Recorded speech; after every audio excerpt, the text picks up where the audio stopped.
Praise the lord. దేవునికి మహిమ కలుగును గాక. మొదటిగా సమయాన్ని ఇచ్చిన దాన్ని బట్టి దేవాది దేవునికి, అలాగనే D1 న్యూస్ ఛానల్ వారికి నా హృదయపూర్వక వందనాలు. కొద్ది నిమిషాలు దేవుని మాటలు విందాం. మొదటిగా మొదటి పేతురు పత్రిక 5వ అధ్యాయము 6వ వచనాన్ని చదువుకుందాం. మొదటి పేతురు పత్రిక 5వ అధ్యాయము 6వ వచనం. దేవుడు తగిన సమయమందు మిమ్మల్ని హెచ్చించున్నట్లు ఆయన బలిష్టమైన చేతి కింద దీన మనస్కులై ఉండుడి. దేవుడు తగిన సమయమందు ఆయన బిడ్డలను హెచ్చించాలి అంటే మొదటిగా ఆయన రెక్కల కింద దీన మనస్కులై ఉండాలి.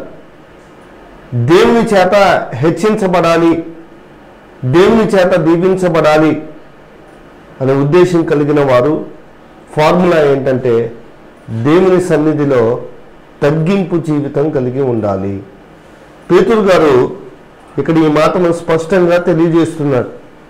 దేవుడు తగిన సమయమందు మిమ్మల్ని హెచ్చించున్నట్లు ఆయన బలిష్టమైన చేతి కింద దీన మనస్కులై ఉండుడి. దేవుని చేత వాడబడాలన్నా, దీవించబడాలి అన్నా ఆయన పిల్లలుగా మనం చేయవలసిన ప్రాముఖ్యమైన పని ఆయన చేతి కింద దీన మనస్కులుగా ఉండాలి. ఈరోజు వాక్యాన్ని వింటున్న నా ప్రియమైన ఆత్మీయ సహోదరి సహోదరుడా, నీ జీవితంలో నువ్వు అనుకున్న మెట్టు ఎదగాలన్నా, దేవుని చేత వాడబడాలి అన్నా మనము తగ్గింపు అనుభవాన్ని కలిగి ఉండాలి. దేవుడు అంటూ ఉన్నాడు, ఆయన చేతి కింద ఒదిగి ఉండాలి, ఆయన చేతి కింద దాగి ఉండాలి అని కోరుకుంటూ ఉన్నారు. ఈ రోజుల్లో చాలామంది తగ్గింపు జీవితాన్ని జీవించట్లేదే కానీ హెచ్చింపు జీవితాన్ని జీవిస్తూ ఉన్నారు. ఎవరు మేమెందుకు తగ్గాలి, మేమెందుకు ఒదిగి ఉండాలి, మేమెందుకు దీన మనస్కులై ఉండాలి అని వారికి ఇష్టం వచ్చినట్లుగా వారు జీవిస్తున్నారు. దేవుని చేత దీవించబడాలి అంటే ఖచ్చితంగా దేవుని సన్నిధిలో దీనులుగా ఉండాలి అని వాక్యం సెలవిస్తూ ఉంది స్పష్టంగా. ఈరోజు వాక్యాన్ని వింటున్న నా ప్రియమైన ఆత్మీయ సహోదరి సహోదరుడు, ఈ మాటలు వింటున్న నీవు ఖచ్చితంగా నువ్వు దేవుడు నిన్ను తగిన సమయమందు ఆయన ప్రణాళికలో నిన్ను ఖచ్చితంగా ఆయన హెచ్చిస్తాడు. ఆయన హెచ్చించేంత వరకు ఆయన రెక్కల కింద దీన మనస్కులై ఒదిగి ఉందాం. ఇంకో వాక్యాన్ని మనం గమనించినట్లయితే యాకోబు రాసిన పత్రిక 4వ అధ్యాయము 10వ వచనములో మనం గమనించినట్లయితే యాకోబు పత్రిక 4:10, ప్రభు దృష్టికి మిమ్మల్ని మీరు తగ్గించుకొనుడి, అప్పుడు ఆయన మిమ్మల్ని హెచ్చించును. యాకోబు గారు అంటున్నారు, ప్రభు దృష్టికి మిమ్మల్ని మీరు తగ్గించుకోండి, అప్పుడు ఆయన మిమ్మల్ని హెచ్చిస్తాడు.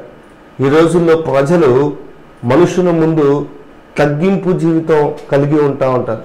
మనుషులు కనుసాయికలో ఉన్నంత కాలం ఉన్నంతసేపు తగ్గింపుగా ఉన్నట్లు ఉంటారు, తర్వాత వారికి ఇష్టం వచ్చినట్లుగా ఉంటారు.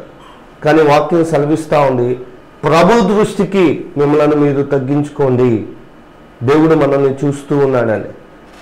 మనుషుడైతే ఆయన కను దృష్టి వరకే చూడగలడు, కానీ ప్రభువు మనల్ని నిత్యము ఎల్లప్పుడూ మన మాట తీరు, మన ఆలోచన, మన తలంపులు ఆయన ఎరిగి ఉన్నవాడు. వాక్యంలో రాయబడి ఉంది, మన హృదయంలో తలంపు పుట్టక మునిపే, మన హృదయంలో మన ఆలోచనను ఆలోచించక మునిపే మనము ఏమి మాట్లాడబోతున్నామో, మన నోటికి మాట రాక మునిపే మనం ఏం మాట్లాడబోతున్నామో మన ప్రభువుకి తెలుసు. ఈరోజు ప్రభు నామంలో నేను చెప్పాలనుకుంటున్న మాట, ప్రభు దృష్టికి మనం తగ్గించుకొని ఉందాం. చాలామంది ఎలా తగ్గించుకుంటూ ఉంటారంటే వారు వేసుకున్న బట్టల్లో తగ్గింపు, ఏమండి, లేదంటే వారి నోటి మాటలతో తగ్గింపు, ప్రవర్తన మాత్రం హెచ్చింపు జీవితం కలిగి ఉంటారు. యాకోబు గారు అంటున్నారు, ప్రభు దృష్టికి, ప్రభు మనల్ని చూస్తూ ఉంటాడు. యెషయా గ్రంథంలో ఒక మాట ఉంటుంది, ఆకాశమా ఆలకించుము, భూమి చెవియొగ్గు. మనం చేసే ప్రతిక్రియ, మనం మాట్లాడే ప్రతి మాట ప్రభు చూస్తూ ఉన్నాడు. ఈరోజు వాక్యాన్ని వింటున్న నా ప్రియమైన ఆత్మీయ సహోదరి సహోదరుడ, ప్రభు దృష్టికి నువ్వు ఎలా ఉంటున్నావు? తగ్గింపు జీవితం కలిగి ఉంటున్నావా? హెచ్చింపు కలిగి ఉంటున్నావా? యాకోబు గారు రాసినట్లు ప్రభు దృష్టికి మిమ్మల్ని మీరు తగ్గించుకుంటే ఖచ్చితంగా అప్పుడు ఆయన మిమ్మలను హెచ్చిస్తాడు.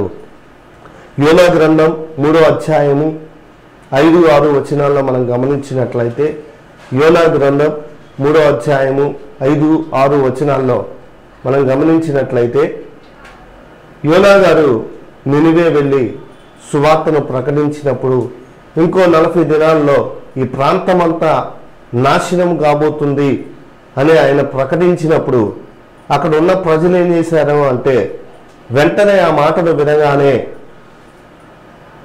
సామంతులు, సామాన్యులు, ప్రజలందరూ ఉపవాసం ఉండి దేవుని సన్నిధిలో ప్రార్థించడాన్ని ప్రారంభించారు.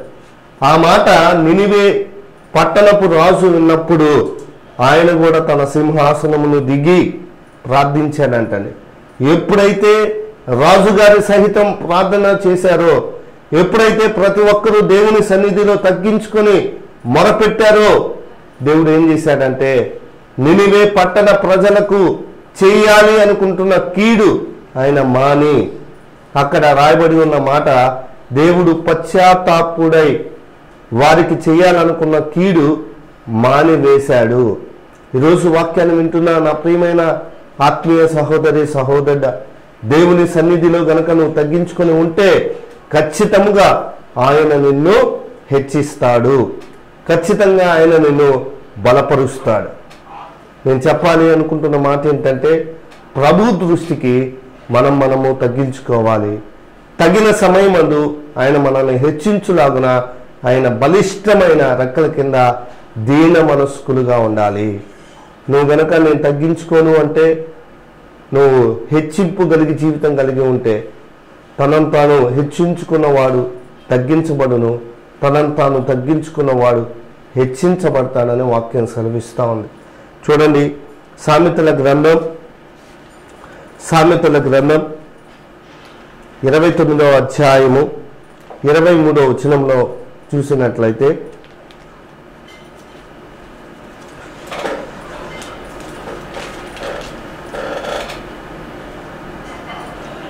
ఎవరి గర్భము వానిని తగ్గించును, వినయ మనస్కుడు ఘనత నొందును.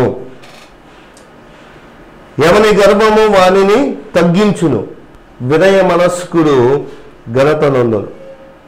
ఎవరైతే గర్భపు మనస్సు కలిగి ఉంటారో, ఎవరైతే గర్భపు ప్రవర్తన కలిగి ఉంటారో, ఎవరైతే గర్భపు నడక కలిగి ఉంటారో, వారిని ఎవ్వరూ తగ్గించాల్సిన పని లేదు, వాడికి వాడే తగ్గించబడతాడంట. వినయ మనస్కుడు ఘనత నొందుతాడు. నువ్వు ఘనత పొందాలి అంటే వినయ మనస్సు కలిగి ఉండాలి, దేవునికి విధేయత చూపించేవాడిగా ఉండాలి. అప్పుడు ఖచ్చితముగా దేవుడు మనల్ని హెచ్చిస్తాడు. జ్ఞాని అయిన సొలొమోను గారు అంటారు, ఎవరి గర్భము వానిని తగ్గించును. మనని ఏ మనిషి తగ్గించాల్సిన పని లేదండి. నువ్వు గర్భపు మనస్సు కలిగి ఉంటే ఆ గర్భం అంట మనల్ని తగ్గించేస్తూ ఉంటుంది. అదే గనక నువ్వు వినయ మనస్కుడుగా ఉంటే, వినయ మనస్కుడు ఘనత నొందుతాడు. వినయంతో గనక నువ్వు ఉంటే ఖచ్చితముగా దేవుడు నిన్ను ఘనపరుస్తాడు, దేవుడు నిన్ను ఆయన చేతిలో వాడుకుంటాడు.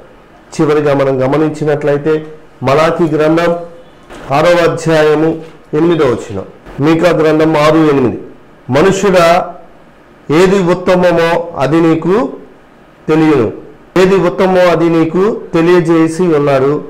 న్యాయముగా నడుచుకొనుటయు, కనికరమును ప్రేమించుటయు, దీన మనస్సు కలిగి నీ దేవుని ఎదుట ప్రవర్తించుటయు, ఇదే గదా యెహోవా నిన్ను అడుగుచున్నాడు. దేవుడు మనల్ని ఏం అడుగుచున్నాడు అంటే, కనికరాన్ని మనం ప్రేమించాలి, న్యాయముగా నడుచుకోవాలి, దేవుని సన్నిధిలో దీన మనస్కుడుగా ఉండాలి. మీకా గ్రంథం 6వ అధ్యాయము 8వ వచనంలో ఈ మాట రాయబడి ఉంది. దేవుని దృష్టికి మనం దీన మనస్కులుగా ఉంటే, దీనులుగా ఉంటే ఖచ్చితముగా మనల్ని దేవుడు దీవిస్తాడు. చివరిగా నేను చెప్పాలి అనుకుంటున్న మాట, దేవుని సన్నిధిలో తగ్గింపు కలిగి ఉందాం. తగిన సమయమందు మన సమయం వచ్చినప్పుడు దేవుడు మనల్ని హెచ్చిస్తాడు. దేవుడు ఈ మాటలు మన వినికిల్లో ఫలింపు దయచేయునుగాక. ఆమె చిన్న ప్రార్థన. మహిమగల తండ్రి యేసురాజా, మీకే వందనాలు.